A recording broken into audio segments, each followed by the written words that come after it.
부산 돌려차기 사건의 가해자가 항소심에서 징역 20년을 선고받았습니다. 검찰이 구형했던 35년보다는 15년이 적습니다. 피해자는 또 울었습니다. 아무도 안 지켜주면 도대체 어떻게 살라는 거냐. 잘 견디면서 살아가는 게 피해자가 지금 해야 할 일이라면요. 저희가 지금 해야 할 일은 이런 피해자의 심정을 더 듣고 이야기를 더 널리 전해서 또 다른 피해를 막을 방안을 찾아 나가는 것이라고 생각했습니다. 그래서 한없이 무거운 마음을 안고 피해자의 목소리를 직접 들어보기로 했습니다. 전화로 연결해서 현재 심경 자세히 좀 여쭤보겠습니다. 선생님 나와 계시죠? 안녕하세요. 네, 감사드립니다. 제가 가장 먼저 어떤 위로를 건네고 또 어떤 질문을 드려야 하나 고민이 좀 깊었습니다. 밤새 잠은 좀 주무셨습니까? 네, 좀 잤습니다. 목소리가 많이 잠기셨어요. 혹시 계속 눈물이 멈추지 않는 건지 좀 여쭙고 싶습니다. 어제 너무 많이 온 것 같네요. 예. 항소심 결과 가해자에게 징역 20년이 선고됐고요. 지금도 그렇고 선고가 나온 뒤에도 눈물을 보이셨어요. 제가 감히 상상도 할 수 없지만 조심스럽게 좀 여쭙자면 선고를 들은 후에 어떤 심경이셨을까요? 굉장히 복잡했던 것 같아요. 일단 제가 1년 동안 성폭력을 당했다는 사실에 대해서 굉장히 열심히 증명하려고 노력했는데 그게 인정받아서 조금 좋았던 것도 있고 내 생각보다 1심에서는 뭔가 8년이 반성을 해서 감형이 됐다고 하면 지금은 도대체 무슨 이유로 15년이 감형된 걸까? 어떻게도 설명이 안 되니까 더 혼란스러웠던 것 같아요. 2심에서의 감형 사유가 납득이 되지 않은 피해자분이세요. 좀 마음이 아픕니다. 피해 사실을 인정받았다는 게 기뻐야 한다는 생각이 듣는 게 오히려 이게 정상이 아니기 때문에 피해자를 좀 더 많이 위로하고 싶어요. 판결을 좀 보면 1심에서는 인정되지 않았던 성폭력 혐의 말씀하신 것처럼 인정이 됐고 검찰은 징역 35년을 구형했습니다. 그런데 선고는 20년이에요. 15년이 차이가 납니다. 왜 이렇게 차이가 크다고 보십니까? 법리적으로는 제가 알 수 없지만 예. 일단 제가 들었던 건 가정이 불우해서 가정 교육을 잘 받지 못했던 점, 그리고 직접적으로 성폭력을 당했다는 증거가 없는 점이었던 것 같습니다. 직접적 증거가 없다는 말씀을 들었을 때 사실 이제 그 피해 당시에 입었던 청바지에서 가해자의 DNA가 검출이 됐고 이걸 또 증거물로 제출을 하지 않았습니까? 네. 네, 그런데도 직접적인 증거가 인정되지 않았다는 선고를 들었을 때 어떤 마음이셨어요?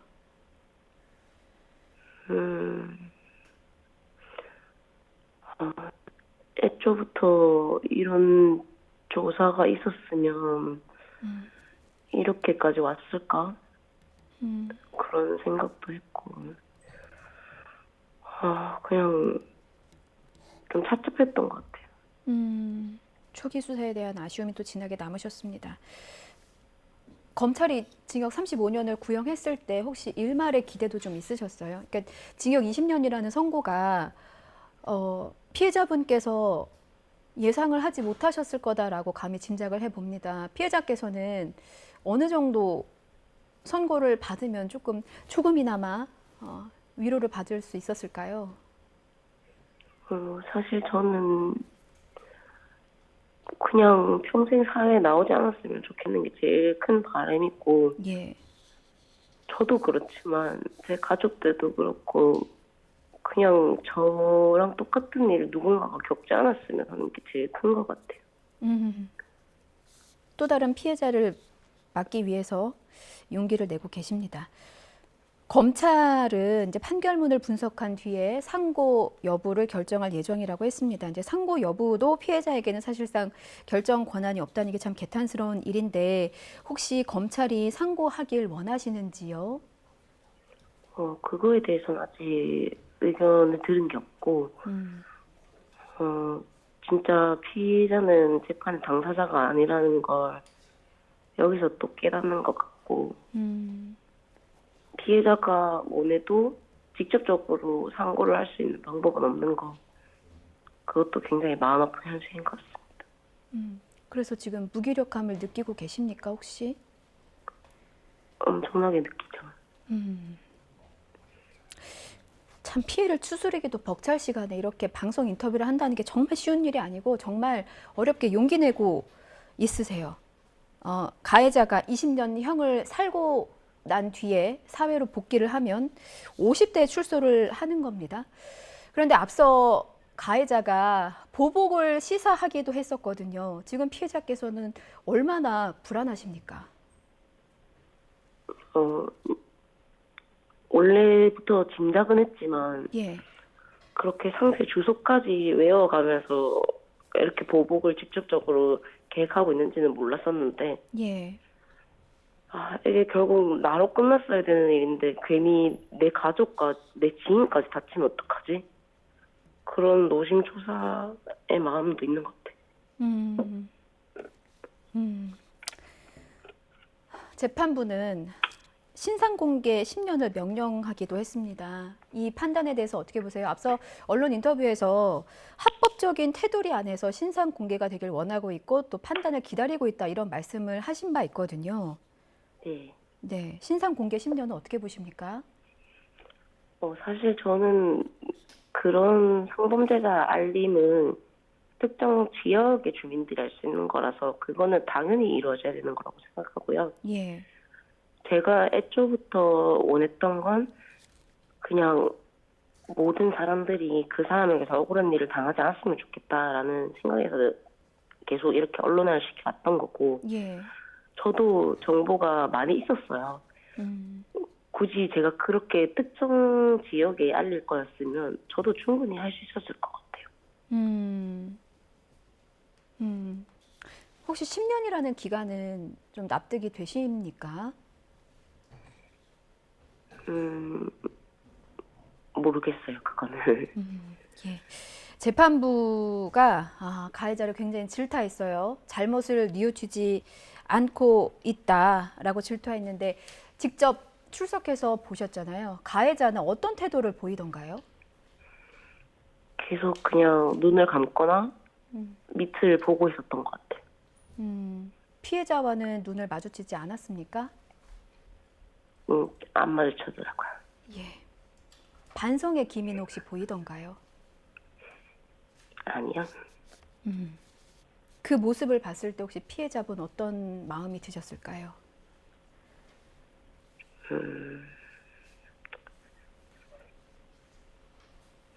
그냥 저 사람이 후회는 할까? 반성은커녕 후회는 할까? 이런 생각했던 것 같아요. 반성은커녕 후회는 할까? 나에게 미안한 마음이 조금이라도 있을까? 이런 부분에 대한 의구심조차 해결하지 못하셨습니다. 사건을 진행하면서 아쉬움을 넘어서 문제도 참 많았습니다. 지금 피해자께서 정신을 잃어서 기억조차 나지 않는데 피해 당사자인데도 증거 자료를 열람하고 이런저런 자료를 보는데 좀 어려움을 겪으셨다고 들었습니다. 어떤 점이 가장 힘드셨을까요? 사실 모든 과정들이 힘들긴 했는데 예, 그 중에서도 기록을 열람하면서 봤던 허위 진술들을 가려내는 것도 힘들었고 특히 반성문을 보는데 저는 일단 열람 권한이 없고요. 예, 항상 그 반성문 첫 줄에 존경하는 재판장님께라는 문구가 있었는데 예, 도대체 이게 누굴 위한 반성문인가라는 생각을 했던 것 같아요. 누굴 위한 반성문인가? 예, 네. 피해자를 위한 반성문은 아니었다는 생각이 저도 지금 듭니다. 저희가 계속해서 말씀을 나누고 있습니다만 가해자가 피해자분의 신상 정보를 알고 있는 것도 큰 충격이었고 제도 보완이 필요하다는 목소리는 사회에서 계속해서 나왔고 저희도 조금 전에 뉴스에서 다룬 바가 있습니다. 가해자가 알게 된 과정을 피해자께서는 어떻게 알게 되신 겁니까? 일단 다른 시사 프로그램에서 구치소 동기가 이 사람의 이름과 주소와 주민번호를 달달 외우고 있다. 예, 출소하면 배로 때려서 죽이겠다. 이런 말을 하는 걸 봤는데 예, 저도 처음에는 이 진술의 진위성을 봐야 되니까 예, 개인적으로 연락을 했는데 아예 제 사는 아파트를 물어보더라고요. 그래서 처음에는 그 사람도 제가 신뢰하지는 못하니까 저랑 직접적으로 관련은 있는데 더 이상은 얘기를 못 드리겠다 이렇게 얘기를 했는데 그분도 알고 보니 이제 전혀 그 사람이랑은 상관이 없는 사람이었고 그래서 이제 나중에는 결국 그렇게 토로하게 된 것 같아요.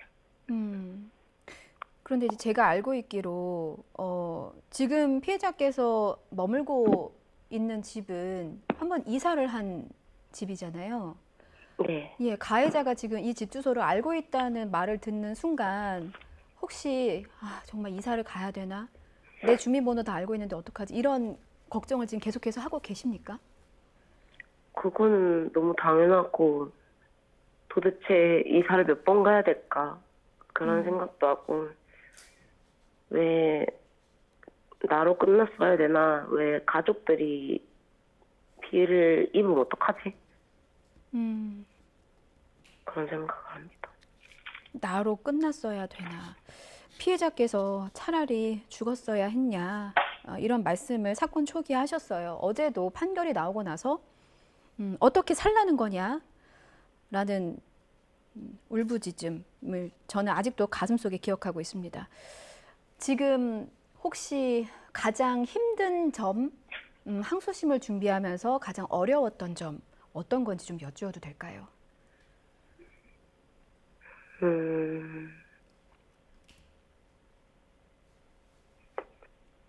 그냥 뭐 하나 제가 납득하지 못하는 가명 사연은 없었으면 좋겠다라는 걸 너무 개인인 제가 애쓰려고 했던 거. 이 사람은 절대 반성하고 있지 않다. 과정 환경이 나도 좋지 않았지만 실수는 누구나 할 수 있지만 범죄는 누구나 하는 게 아니다. 그런 얘기들을 해왔었는데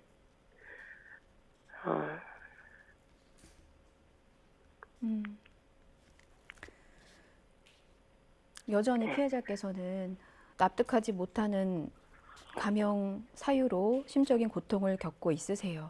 이 사건을 많은 시민들이 지켜봤고 재판부에 함께 탄원서도 제출해 주셨습니다.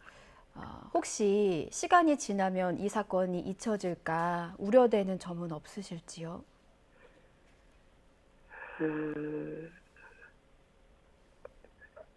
저는 평생 잊지 못하겠고 글쎄요. 저는 잊지 않게 만들 겁니다. 예. 지금 용기 내서 이렇게 인터뷰에 응해주고 계시잖아요. 피해자를 위해서, 가족들, 친구들, 지인들 위해서, 그리고 또 다른 피해자를 막기 위해서 너무나 어려운 결정해주고 계신데 지금 뉴스 보면서 굉장히 안타까워하고 또 응원하는 시청자분들 많을 겁니다. 끝까지 잊지 않고 피해자분과 함께 해달라 저도 당부의 말씀을 드리겠습니다. 잠을 제대로 못 주무신다고 들었는데 그 약을 또 복용하고 있으시다고 들었습니다. 네. 수면제를 안 먹으면 2시간 만에 깨니까. 예. 항소심 결과 지켜보면서 함께 분노하셨는데 혹시 제도적으로 어떤 점이 좀 보완이 되면 좋겠다. 그래야 추가 피해를 막을 수 있겠다 생각을 하고 계실까요? 지금 피해자분이 느끼시기에 어떤 게 가장 급한 제도라고 보십니까? 피해자에게 알 권리를 먼저 찾아줘야 된다고 생각을 하고 네. 무조건 재판에서 피해자는 빠질 수가 없고 재판 기록을 열람시켜주면 너무 좋겠어요. 피해자의 알 권리를 위해서 나와 관련된 기록은 꼭 볼 수 있도록 해달라. 아니요, 그냥 피고인이 하는 얘기도 볼 수는 있게 해줬으면 좋겠어요. 아, 볼 수는 있게 해달라. 알겠습니다. 저희가 방송 통해서 많이 짚을 거고요. 끝까지 피해자 편에서 함께 하겠습니다. 여기서 무너지고 주저앉지 마시라는 말씀 꼭 드리고 싶었습니다. 예, 저희 계속해서 지켜보겠습니다. 배고프면 밥 먹고 졸리면 쉽게 잠이 드는 그런 일상의 평화 되찾는 날까지 굳건하게 함께 응원하겠습니다. 너무 많이 울지 마세요. 지금까지 부산 돌려차기 사건 피해자와 얘기 나눴습니다. 죄송하고 또 너무 고맙습니다. 감사합니다.